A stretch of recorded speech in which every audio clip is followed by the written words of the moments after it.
Criticism की दुनिया में प्लाटो एंड अरिस्टोटल के बाद अगर किसी ग्रेटेस्ट क्रिटिक ने इस दुनिया में कदम रखा है ना, तो वो लॉन्गिनस है। क्या वजह है कि लॉन्गिनस इम्पोर्टेंट है और ग्रेटेस्ट है? इस क्वेश्चन का आंसर जानने के लिए सबसे पहले लॉन्गिनस की क्रिटिसिज्म की जो बुक है सबलाइम के मुतालिक हमें जानना पड़ेगा। सबलाइम में बहुत सारी चीज़ों को नए अंदाज से एक्सप्लोर किया है, नए अंदाज से नई चीज़ों को नया रूप लिटरेचर को इस लॉन्गिनस ने दिया है। ये कहता है कि अगर आप आज किसी राइटर को जानते हैं ना, तो किस वजह से वो राइटर मशहूर है। वो इसीलिए मशहूर है क्योंकि इस राइटर का स्टाइल ऑफ राइटिंग और डिक्शन बेहतरीन है, और ये इसलिए भी मशहूर है कि वो अपनी अच्छी डिक्शन से जाना जाता है, अपनी अच्छी सोच से, अपने अच्छे थॉट्स से, क्वालिटी ऑफ ग्रेटनेस की वजह से वो जाना जाता है। उस राइटर को ये भी पता होता है कि कौन से अल्फाज का चुनाव करना है, चॉइस किस अल्फाज को कहाँ पे किस तरह यूज़ करना है। लॉन्गिनस के ख़्याल में पोइट्स और प्रोज राइटर्स लैंग्वेज का ना बेहतरीन इस्तेमाल करके ना एक अलग पॉपुलैरिटी इन्होंने हासिल की रखी है।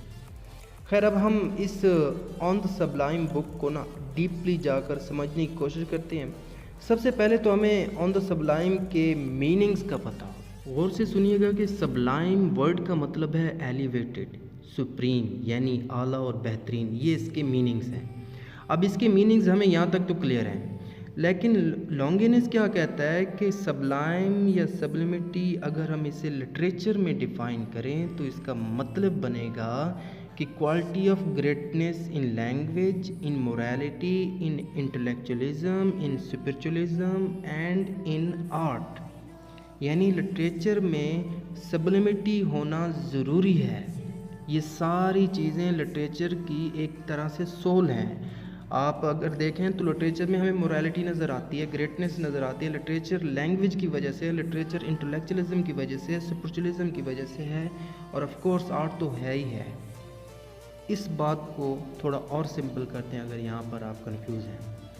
कहता है कि राइटर जो है ना, अगर किसी राइटर ने सब्लिमिटी हासिल करनी है, यानी वो पॉपुलर या सुप्रीम बनना चाहता है, तो इससे अपने आर्ट में, इससे अपने काम में सब्लिमिटी लाना लाजमी होगी। उससे सब्लिमिटी का जो एलिमेंट है अपनी राइटिंग में लाना ज़रूरी होगा। वो इस सब्लिमिटी के बगैर अपनी राइटिंग को बेहतरीन नहीं बना सकता, क्योंकि एक राइटर को अगर कामयाब बनना है ना, तो ये कहता है लॉन्गिनस की सब्लिमिटी, यानी इसे अपनी लैंग्वेज, यूज़ ऑफ वर्ड्स और अपनी थॉट्स को ना सबलाइम करने होंगे, अपनी थॉट्स को आला करने होंगे, तभी जाकर वो पॉपुलर होगा। अगर यहाँ तक समझ नहीं आए तो दोबारा से ये आप देख लें। अब ये सब बताने के बाद लॉन्गिनस हमें कुछ राइटर्स जो मशहूर हैं उनका रीज़न बताता है कि वो क्यों मशहूर हैं। आपको भी पता होना चाहिए कि ये राइटर क्यों मशहूर हैं, क्या वजह है कि जो राइटर हम पढ़ते हैं वो क्यों मशहूर हैं। अब लॉन्गिनस यहाँ पे क्लियर क्या करना चाहता है। ये कहता है कि जो सब्लिमिटी जो राइटर्स ने हासिल की है ना, जो आलापन उन्होंने हासिल किया है, जो एलिवेटेड वो बने हैं, जो सुप्रीम, जो बेहतरीन वो राइटर्स बने हैं ना, उनका रीज़न भी है। और फिर ये लॉन्गिनस उन राइटर्स के 5 सोर्सेज ऑफ सब्लिमिटी बताता है। कहता है कि 5 सोर्सेज ऑफ सब्लिमिटी अगर इन राइटर्स में जो आप पढ़ते हैं अगर है ना, तो वो राइटर्स ज़रूर ग्रेट होंगे। अब 5 सोर्सेज ऑफ सब्लिमिटी क्या है वो हमें आगे बताता है। अब 5 सोर्सेज ऑफ सब्लिमिटी जो है उस नोबल डिक्शन आ जाता है। चॉइस ऑफ वर्ड सही होने चाहिए, high thinking, high feeling, harmony and composition, correct और good use of figure speech होना चाहिए। लॉन्गिनस कहता है जो राइटर इन 5 सबलाइम सोर्सेज को पूरा करता है ना, या यूज़ करता है, तो वो राइटर सब्लिमिटी, सुप्रीमेसी, वो आलापन हासिल कर लेता है, यानी वो बेहतरीन राइटर बन जाता है। सबसे पहले नोबल डिक्शन की बात करते हैं। इसका मतलब है चॉइस ऑफ वर्ड्स, यानी जब राइटर लिखता है ना, तो इसके अल्फाज का चुनाव वो बहुत ज़्यादा इम्पोर्टेंस रखता है। लॉन्गिनस कहता है कि इसमें कोई शक नहीं है कि डिक्शन का बेहतरीन इस्तेमाल पोइट्स और हिस्टोरियन करते हैं। और ये भी कहता है कि अच्छे अल्फाज का चुनाव एक अच्छी सोच, एक अच्छी थॉट को डिस्क्राइब करता है, बयान करता है। इसके बाद सेकंड सोर्स ऑफ सबलाइम की बात करता है लॉन्गिनस, जो है हाई थिंकिंग। ये कहता है कि हाई थिंकिंग का मतलब है एक राइटर के अंदर ग्रेट आइडियाज़ का होना, ग्रेट आइडियाज़ का एक किस्म का ज़ख़ीरा एक राइटर के अंदर मौजूद होना है, ये हाई थिंकिंग है। और जिन राइटर्स के पास हाई थिंकिंग है वो राइटर अपने स्टाइल ऑफ राइटिंग को एलिवेटेड और इसमें एक किस्म का ना ग्रैंडर लेकर आते हैं, यानी अपनी राइटिंग को ना सुप्रीम बना सकते हैं अगर किसी के पास हाई थिंकिंग है। यहाँ पर ये समझने के लिए लॉन्गिनस होमर की एग्जांपल देता है, जिसने इलियड को लिखा था, जिसने 5 सोर्सेज ऑफ सबलाइम का ना यूज़ अपनी इस एपिक में, अपनी इस बुक में किया था। इसके बाद थर्ड सोर्स ऑफ सबलाइम को देख लेते हैं, जो है हाई फीलिंग। नाम ही से ज़ाहिर है, कहता है कि राइटर के अंदर ना इंटेंस इमोशंस लिखने की पावर होनी चाहिए, और राइटर जो फीलिंग लिखे ना वो जेन्युइन पैशन हो, वो ऐसा हो कि आप महसूस कर पाएँ। यानी जब राइटर की फीलिंग रीडर पढ़े ना तो रीडर को महसूस हो कि कुछ इसने एलिवेटेड पढ़ा है, कुछ इसने सुप्रीम पढ़ा है, कुछ ऐसा पढ़ा है कि जो ये रीडर महसूस कर रहा है। यानी कुछ हाई फीलिंग रखने वाली ना चीज़ इस रीडर ने महसूस की है। मुख्तसर ये है कि राइटर के ना इमोशंस अगर रीडर महसूस करता है ना तो इसका ये मतलब है कि राइटर ने ना सबलिमिटी को ना अपने वर्क में बरकरार रखा है। यही वजह है कि राइटर की हाई फीलिंग रीडर महसूस करता है। इसके बाद फोर्थ सोर्स ऑफ सबलिमिटी जो है ना वो है हार्मोनी एंड कंपोजिशन। इसको डिफ़ाइन करने से पहले आपको इसका मीनिंग पता हो। इसका मतलब है, इसका मीनिंग है कि अरेंजमेंट ऑफ वर्ड्स, यानी लिखते वक्त अल्फाज कहाँ पर, किस तरह, किस लिए और कौन से तरीके से वर्ड्स को एक राइटर अरेंज करता है, एक राइटर यूज़ करता है। अब लॉन्गिनस इसके मुतल्लिक कहता है कि अगर वर्ड्स में हार्मनी यानी अरेंजमेंट का ख्याल अगर एक राइटर के वर्क में है ना, एक राइटर जो लिखता है अगर अरेंजमेंट उसमें सही है वर्ड्स की, तो इसका वर्क सबलाइम है, वो एक आला वर्क है। मज़ीद कहता है कि कंपोजिशन, हार्मनी यानी अरेंजमेंट ऑफ वर्ड्स अगर एक राइटर ने सही तरीके से यूज़ किए हैं तो ये एक म्यूज़िक की तरह है। गौर से सुनिएगा, फिर से रिपीट कर देता हूँ।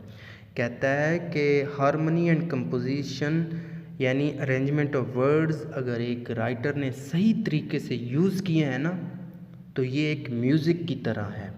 इस राइटर के रीडर के लिए ये एक म्यूज़िक होगा, और इस जैसी म्यूज़िक रीडर की सोल को, रीडर की रूह को ना वार्म करता है, गर्मजोशी पैदा करता है।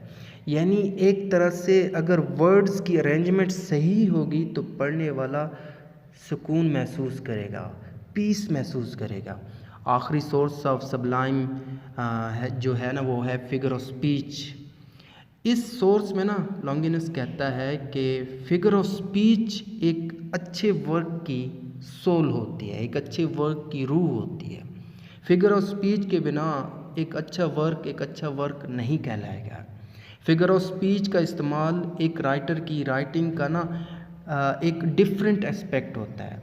यानी अगर एक राइटर फिगर ऑफ स्पीच का इस्तेमाल करता है तो उसकी जो राइटिंग है, उसका जो वर्क है ना वो डिफरेंट बन जाएगा। अब मज़ीद लॉन्गिनस इस में कहता है कि फिगर ऑफ स्पीच को ना हम पोइटिक यूज़ ऑफ लैंग्वेज भी कह सकते हैं। लॉन्गिनस कुछ फिगर ऑफ स्पीच को अपनी इस बुक में ऑन द सबलाइम में मेंशन भी करता है, और ये भी कहता है कि इन फिगर ऑफ स्पीच का इस्तेमाल राइटर को ना यूज़ करके सबलिमिटी हासिल करनी चाहिए, सुप्रीमेसी हासिल करनी चाहिए, अपने वर्क को मज़ीद एलिवेटेड करना चाहिए, और ये राइटर का हक बनता है। तो उम्मीद करता हूँ यहाँ तक आपको क्लियर हो गया होगा। यहाँ पर हम बात करेंगे कि क्यों एक ऑथर, एक राइटर नहीं बन सकता, मतलब क्यों नाकाम रहता है? क्या वजह है कि एक राइटर या ऑथर अपनी आइडेंटिटी खो देता है अपने रीडर्स में? क्यों राइटर्स नाकाम रहते हैं, फेलियर्स का सामना करते हैं?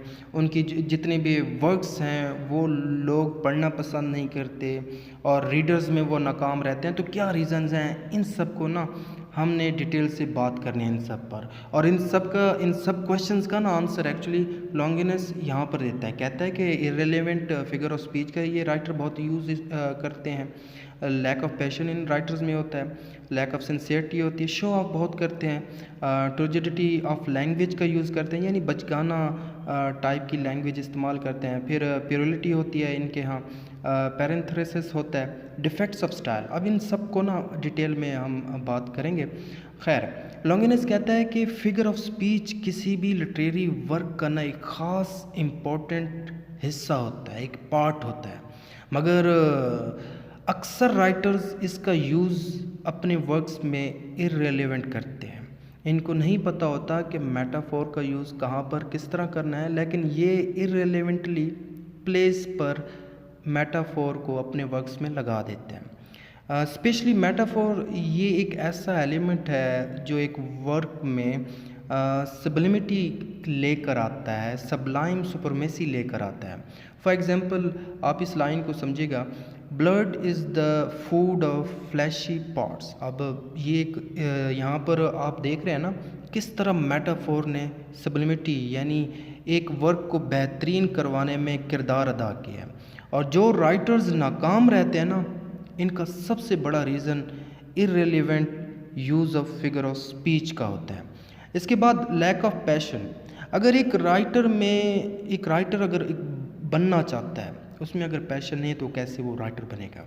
वो अपने वर्क्स को बेहतर नहीं बना सकता तो कैसे एक अच्छा राइटर बनेगा? किसी भी काम को करने के लिए एक राइटर के अंदर पैशन का, जज्बे का होना लाजमी है। अगर वो अपने वर्क एक जज्बे से, एक पैशन से उसे नहीं लिख पाएगा तो कैसे वो एक ग्रेट राइटर बन सकता है? कैसे रीडर्स को पसंद करेंगे? लैक ऑफ सिंसियरिटी भी एक राइटर को ग्रेट बनने से रोकती है।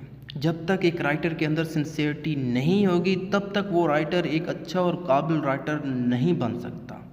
इसके बाद शो ऑफ एक ऐसा रीज़न है जो अक्सर राइटर्स यूज़ करते हैं अपनी राइटिंग्स में, जिसका बैड इम्प्रेशन रीडर्स पर पड़ता है, क्योंकि रीडर्स रियलिटी, फैक्ट्स, इमेजिनेशन को पसंद करते हैं, ना कि राइटर्स का इररिलेवेंट शो ऑफ अपनी राइटिंग में करना।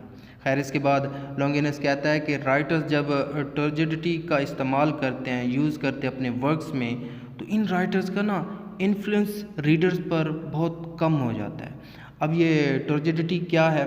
इसका मतलब है खोखलापन।